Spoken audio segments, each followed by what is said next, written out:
Hello all, welcome back to my channel. எல்லோரும் எப்படி இருக்கீங்க? எப்படி படிச்சுட்ருக்கீங்க? எங்கள் வீட்டு லீவ் பாருங்கள், இப்படி தான் போயிட்டுருக்கு. பசங்க ஃபுல் டே ஃபோன் தான். இன்றைக்கி மேக்ஸில் ரொம்ப கன்சைஸ்டாக இம்பார்ட்டன்ட் டாபிக்ஸ் மட்டும்தான் நான் நோட் பண்ணி வச்சேன். அதில் பார்த்திங்கன்னா மொத்தம் 6 topic: life maths, number system, measurement, trigonometry, statistic and probability, algebra. இவ்வளோ தான் நான் லாஸ்ட் டைம் ரிவிஷனுக்காக இருந்தாலும் நான் ஃபுல் டே படிக்கிறதே இது மட்டும்தான். இதில் ஃபஸ்ட்டு நம்பர் சிஸ்டமில் பார்த்திங்கன்னா எனக்கு HCF, LCM, divisibility rule, prime and composite numbers இதில் கிளியராக இருக்குது.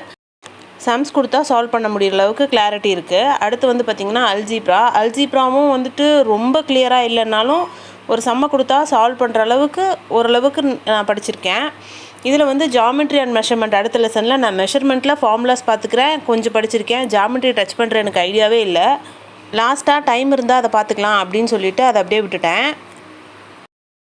மெஷர்மெண்ட்டில் பார்த்திங்கன்னா ஃபார்முலாஸ் மட்டும் ஸ்ட்ராங் பண்ணிக்கணும். அதை மட்டும் எழுதி பார்த்துக்கிட்டோ இல்லை மனப்பாடம் பண்ணி வச்சுக்கிட்டோம்னாவா அது கொஞ்சம் எனக்கு ஹெல்ப் பண்ணும். ஸோ அதனால் மெஷர்மெண்ட் ஃபார்முலாஸை ஸ்ட்ராங் பண்ணிக்கணும். ட்ரிக்னாமெண்ட்ரியில் பேசிக் ஃபார்முலாஸ் மட்டும் பார்த்துக்கலான் இருக்கேன். கோஆர்டினேட் ஜாமெண்ட்ரியும் லாஸ்ட்டு தான், அது டைம் இருந்தால் தான் பார்ப்பேன். கோஆர்டினேட் ஜாமெண்ட்ரியில் area of triangle, section formula இதெல்லாம் எனக்கு பெரிய ஐடியா இல்லை. இது என்னால் ஈஸியாக சால்வ் பண்ண முடியுமான்னு தெரியல. அதனால் அது லாஸ்ட் ப்ரியாரிட்டியில் வச்சுட்டேன்.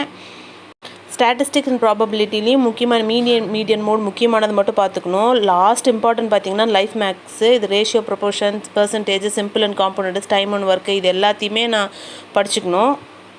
இன்னொரு 10 days தான். நான் புதுசாக ஏதாவது படிக்கிற டாப்பிக்காக இருந்தால் 10 daysக்குள்ளே முடிச்சுட்டு இதுக்கு மேலே படித்ததை ரிவிஷன் பண்ணிக்கணும்.